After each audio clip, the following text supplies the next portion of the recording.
Assalamualaikum warahmatullahi wabarakatuh. Perkenalkan, nama saya Vidya Jausadidah dengan NPM 24100100473 dari kelas 3B reguler pagi Banjarmasin. Video ini saya buat untuk memenuhi nilai ujian akhir semester yang diberikan oleh Bapak Nur Alamsyah Esos MKom dari mata kuliah pemrograman terstruktur. Jadi pada video ini saya ingin memperlihatkan program yang sudah saya cari di internet dan saya modifikasi, yaitu program aplikasi kasir. Nah, di sini langsung saja kita buka aplikasi Dev C++ nya. Nah, di sini karena kita baru, dari sini sudah saya paste ya. Nah, ini ada codingnya karena memang lebih dari 50 baris. Tapi sebelum itu saya ingin memperlihatkan terlebih dahulu karena ada beberapa syarat-syarat minimal yang harus terdapat pada program. Jadi ini ada syarat-syaratnya. Di sini saya ingin memperlihatkan saja dulu, nanti dijelaskannya sekalian pada saat saya menjelaskan codingnya per baris. Pertama, tipe data dan variabel, minimal 3 jenis yang berbeda. Nah, di sini ada struct, ada string, int, ada char. Nah, lalu yang kedua ada konstanta minimal 1 jenis. Nah, di sini ada baris ke-6. Lalu yang ketiga ada operator minimal 2 jenis. Di sini ada 3 operator. Yang pertama di sini ada aritmatika baris 19. Lalu ada perbandingan dan juga ada penugasan baris 112. Lalu ada pemilihan dengan if else atau dengan switch. Nah, di sini ada if else. Ada beberapa if else. Nah, di sini juga ada if. Lalu di bawahnya ada switch ini. Nah, lalu perulangan while, do while, for. Nah, di sini ada do while dan for. Nah, ini ada for. Di sini ada do while, ada beberapa do while. Ini do while. Ini juga do while, ada beberapa. Lalu ada yang terakhir ada array minimal ada 1 jenis. Nah, di sini arraynya ada 2, yaitu ada array barang dan juga array transaksi. Mana ini dia. Nah, jadi untuk syarat-syaratnya itu sudah memenuhi. Jadi saya akan menjelaskan codingnya per baris. Nah, jadi untuk baris 1, 2, 3 ini berupa library. Nah, untuk iostream ini itu untuk input output scene code. Nah, iomanip ini untuk tampilan tabel dan struknya nanti. Lalu string ini untuk menyimpan data. Nah, namespace std ini itu agar mempermudah nanti pada saat kita menulis coding. Lalu, nah ini baris ke-6 ini konstanta yang dibilang tadi. Nah, fungsinya itu untuk menentukan batas maksimal data barang dan transaksi. Nah, sini saya memasukkan maksimalnya 100. Nah, lalu di sini baris 8 sampai 12 ini ada salah satu tipe data, yaitu struct. Struct sendiri itu fungsinya untuk mengelompokkan beberapa variabel berbeda. Nah, di sini ada yang namanya struct barang yang fungsinya untuk menyimpan data barang yang akan kita jual nanti. Nah, di sini kan tadi fungsinya untuk mengelompokkan beberapa variabel ya. Nah, di sini ada beberapa variabel di dalamnya. Ini pertama ada variabel string. Variabel string ini itu termasuk tipe data variabel teks. Jadi kan dia ada string dan ada char. String ini tuh kumpulan karakter. Kalau char itu karakternya karakter tunggal. Nah, jadi ini makanya untuk nama kita pakainya string karena dia isinya kumpulan karakter. Lalu int ini tipe datanya tuh untuk menyimpan bilangan bulat. Nah, jadi makanya harga, stok, jumlah, harga dan subtotal itu ini ya, itu pakai tipe data int. Nah, selanjutnya struct transaksi ini fungsinya untuk menyimpan data transaksi sementara untuk struct. Ini isinya ada string nama, int, jumlah, harga dan subtotal. Lalu selanjutnya ada barang max. Nah, ini tuh salah satu array nih. Jadi itu array itu fungsinya itu untuk sebagai tempat menyimpan semua data barang. Nah, Nah, jadi namanya di sini arraynya itu adalah barang. Lalu baris selanjutnya ini codingnya berfungsi untuk menghitung jumlah barang yang sudah kita input. Nah, setelah kita input nih ya, nanti itu kan data-data barangnya itu akan masuk ke array yang namanya barang ini tadi itu. Lalu ini codingnya berfungsi untuk menghitung ada berapa saja data yang sudah masuk ke array itu tadi. Udah menghitung berapa banyak data yang sudah kita input. Nah, lalu sebelum masuk ke fungsi input barang, saya ingin memperlihatkan terlebih dahulu untuk tampilan menu utama. Nah, jadi tampilan menu utamanya seperti ini. Jadi dia ada 4 menu utama. Jadi yang pertama di input data barang, tampilkan data barang, transaksi penjualan, dan keluar. Jadi di sini itu kita masuknya ke menunya kita hanya mengetikkan, hanya menginput nomor saja. Jadi ada 1, 2, 3, 4. Jadi kita tidak perlu, misalkan kita memasukkan input data barang 1, jadi input data barang tidak usah. Jadi kita hanya perlu memasukkan di menu itu angkanya aja. Misal kita memasukkan input data barang, masukkan aja nomornya 1 gitu. Nah, misal kalau misalkan input salah nih, kalau misalkan kita memasukkannya berupa huruf atau tulisan teks gitu, nah ini dia akan keluar tulisan menu harus berupa angka.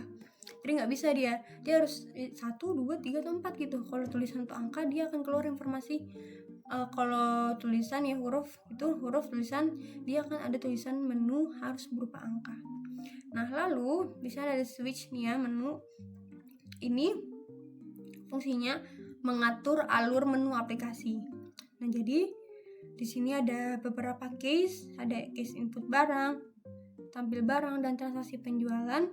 Dan di sini juga ada output ya. Terima kasih, menu tidak valid ini apalagi. Nah, kalau menu tidak valid ini, kalau misalkan kita memasukkan angka, kalau tadi kan huruf ya, kalau menu harus berupa angka, tadi kita masukin huruf atau enggak tulisan gitu, teks. Kalau menu tidak valid ini kalau misalkan kita memasukkan nomor sampai di luar dari 1, 2, 3, 4, jadi informasi pemberitahuan itu dia beda.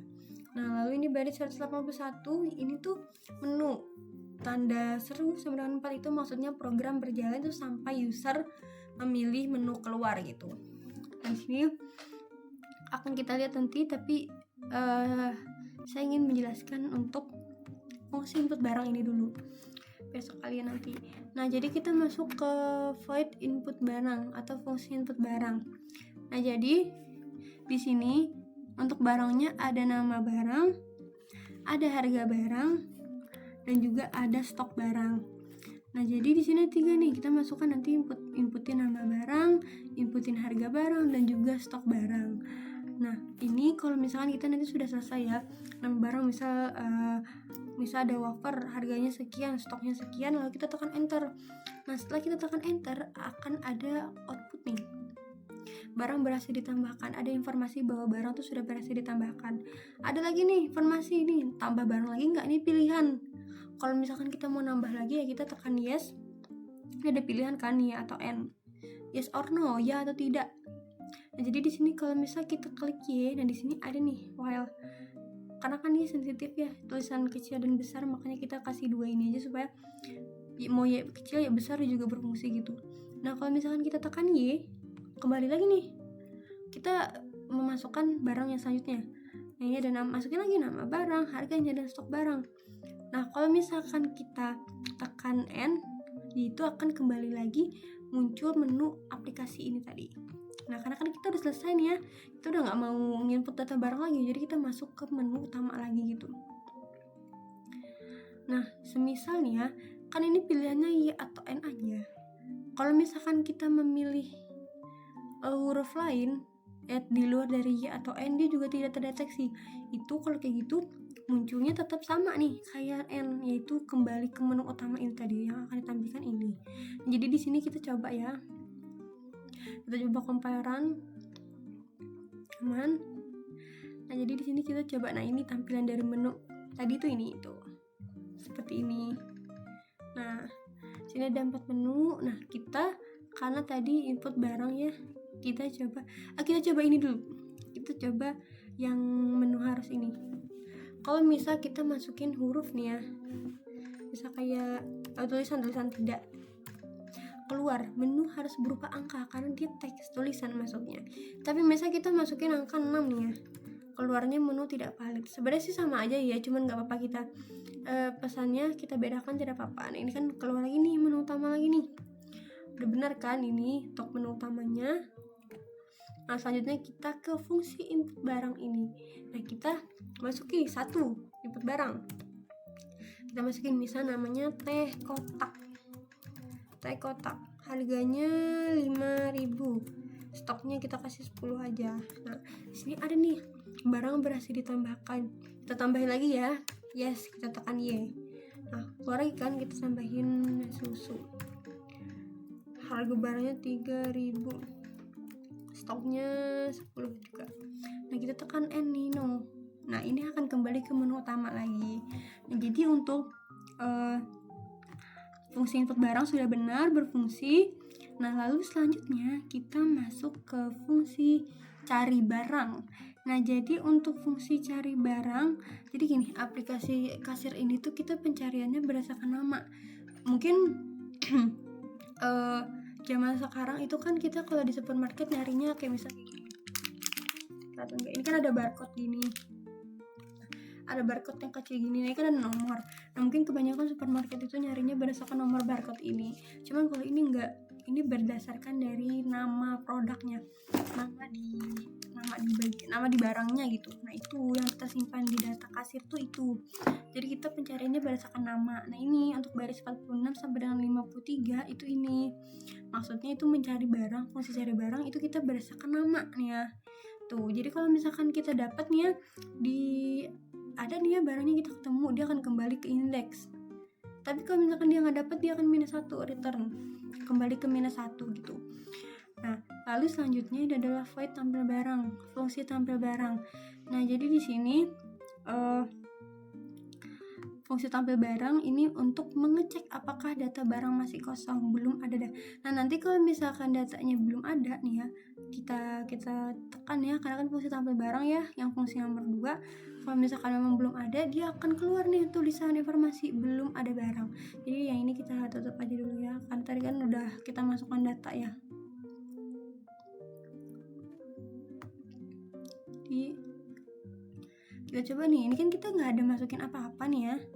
Kita coba nih fungsi tampil barang, tapi bikin data barang kan menu nomor 2. Kita tekan nomor 2, belum ada data barang. Nah, kalau ada informasi belum ada data barang karena memang kita belum ada memasukkan barang sama sekali ya. Nah, lalu selanjutnya itu menampilkan data barang. Nah, di sini untuk data barang, daftar barang itu yang ditampilkan ya seperti biasa, ada nama, harga, dan stok. Nah, lalu di sini ini untuk coding tampil barangnya ya, menampilkan data barangnya. Nah, kalau yang baris 67 sampai 72, 67 sampai 71 ini untuk menampilkan data barang dalam bentuk tabel. Jadi nanti kita menampilkannya dalam bentuk tabel. Nah, untuk menampilkan data barang itu codingnya 61 sampai 72 itu ini. Bagian atas itu untuk isinya, bagian 67 sampai 71 ini adalah untuk tampilannya agar dia tampilnya nanti berbentuk tabel. Nah, di sini kita coba ya, tapi kita belum masukkan dulu. Kita masukin dulu gini ya, teh.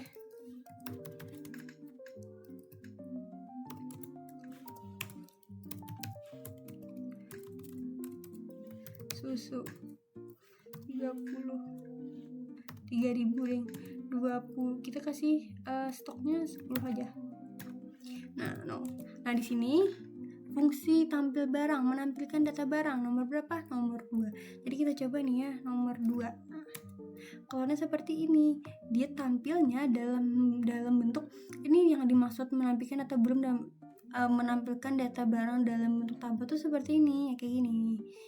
Nah, ini untuk data barangnya seperti ini tampilannya. Lalu selanjutnya kita masuk ke menu utama.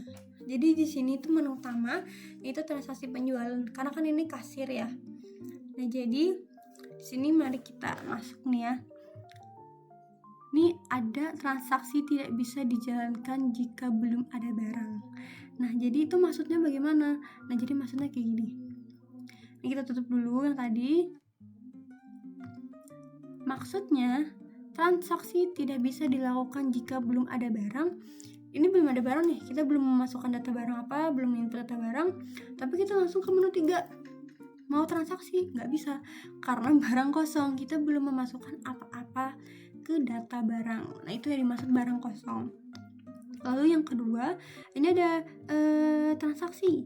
Ini berupa pilihan ya. Persiapan transaksi itu maksudnya nanti transaksi itu isinya apa aja. Jadi nanti transaksi itu ini ada transaksi. Nah, ini transaksi max ini isinya nanti daftar-daftar barang yang akan kita beli, yang akan dibeli gitu. Nah, kalau jumlah ini berupa jumlah yang akan dibeli oleh user nanti. Jadi bisa dia beli ada 5, ada 6, 7. Nah, itu masuknya ke sini nih, ke array jumlah ini. Ini transaksi kan, array transaksi dan array jumlah ini. Lalu ini ada total. Nah, total ini dari penjumlahan harga barang tadi, harga barang dan juga jumlahnya berapa jadi dikali. Nah, lalu lanjut ini dia berupa pilihan nanti. Lanjut berupa pilihan karena kan nanti ada mau tambah barang atau enggak gitu. Nah, itu nanti keluarnya seperti itu. Nah, lanjut ke perulangan input barang dalam satu transaksi. Nah, jadi di sini ada input nama barangnya nih. Jadi kita masukin nih. Jadi di sini seperti yang saya bilang tadi, ini kasih aplikasinya itu dia berdasarkan nama. Jadi makanya kita ketikkan dulu nih ya nama nih. Langsung kita coba ya. Kita masukin data dulu.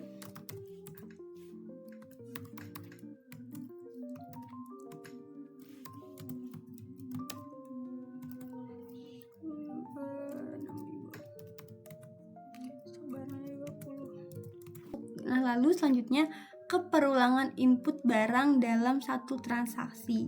Nah, jadi di sini kita masuk ke menu utama ya, atau menu transaksi nih ya, transaksi penjualan. Di sini saya tadi sudah memasukkan datanya nih. Masukkan datanya 2 saja, ini ada teh dan susu. Lalu kita pilih menu 3 atau menu transaksi penjualan, menu utama.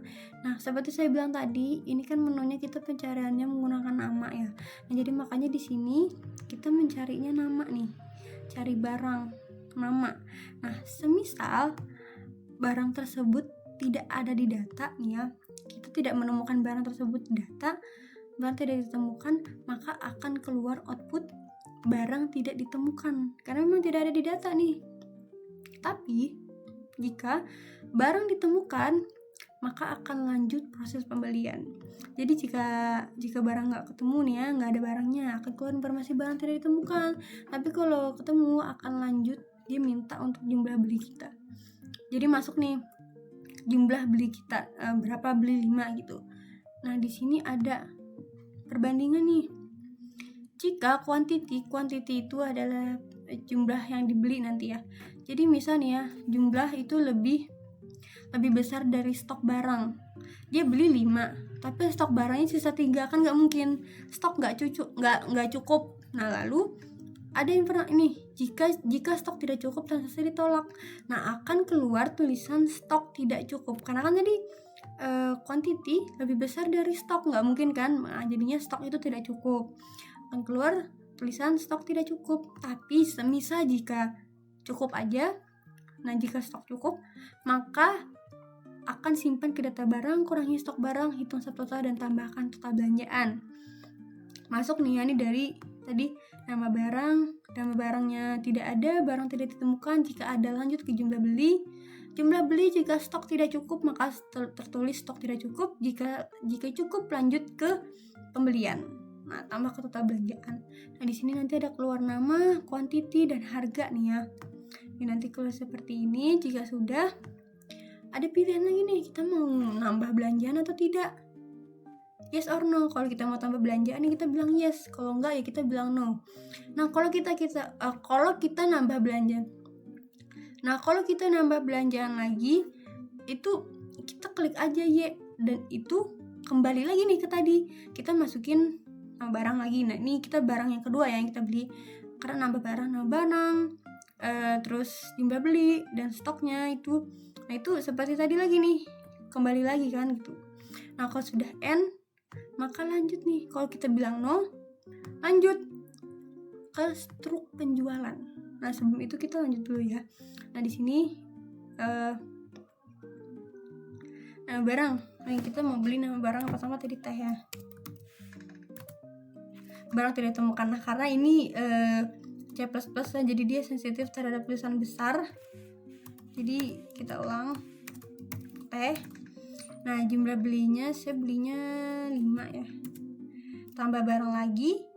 Nah, ini karena yang pertama tadi barangnya kita temukan. Nah, ini nih karena dia sensitif ya. Jadi dia teh kecil, teh besar itu dia mendeteksinya sebagai tulisan yang berbeda, variabel berbeda gitu. Maka tulisan keluar nih barang tidak ditemukan tuh.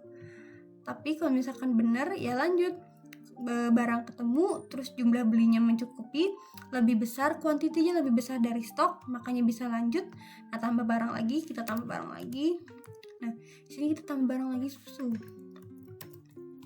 Kita belinya 2. Tambah barang lagi. No, kita nggak lanjut, kita hanya beli ini. Nah, lanjut ke struk penjualan. Nah, jadi di sini kita bayar nih. Bayar ya, ini kita masuk ke struk penjualan. Nah, ini menampilkan daftar barang yang kita beli nih. Ini ada nama, ada namanya, ini ada jumlahnya, dan juga ada subtotal nih. Kan ada nama, jumlah, dan subtotal. Itu yang dimaksud. Nah, dia keluarnya nanti seperti ini. Ada teh, ini namanya, ini ada jumlahnya, dan ini ada subtotalnya, dan ada bayarnya. Bayar ini tuh adalah nominal uang yang kita bayarkan. Nah, ini memastikan pembayaran mencukupi dan memberi info jika uang kurang. Nah, jadi ini kan harganya 37.000 ya totalnya. Kita bayarnya cuma 30.000 dong nih. Apa yang keluar? Akan keluar tulisan uang Anda tidak cukup. Nah, ini sesuaikan uang Anda tidak cukup, dan dia akan minta lagi nih, bayar lagi misalnya yang benar gitu, nominal benar. Kita bayar dengan harga uang 50.000. Nah, setelah itu bisa, karena memang benar. Terima kasih sudah berbelanja. Silakan datang kembali. Dan di sini juga ada kembaliannya nih. Nah, ini ada kembali. Ini rumusnya adalah bayar dikurang dengan total, menghitung kembali dan menampilkan kembalian. Nah, jadi di sini karena kan kasir itu menu utamanya transaksi ya, jadi makanya kita stay di sini. Jadi misalnya kita orang ada mau beli lagi nih, kita tekan transaksi baru. Nah, nama barang sekian, lalu keluar lagi seperti tadi. Nah, ini selesai. Nah, jadi cukup sampai sini video yang saya bisa berikan. Mohon maaf jika ada kesalahan, salah kata, pengucapan. Saya mohon video ini bisa memenuhi nilai ujian akhir semester saya. Terima kasih dari saya. Wassalamualaikum warahmatullahi wabarakatuh.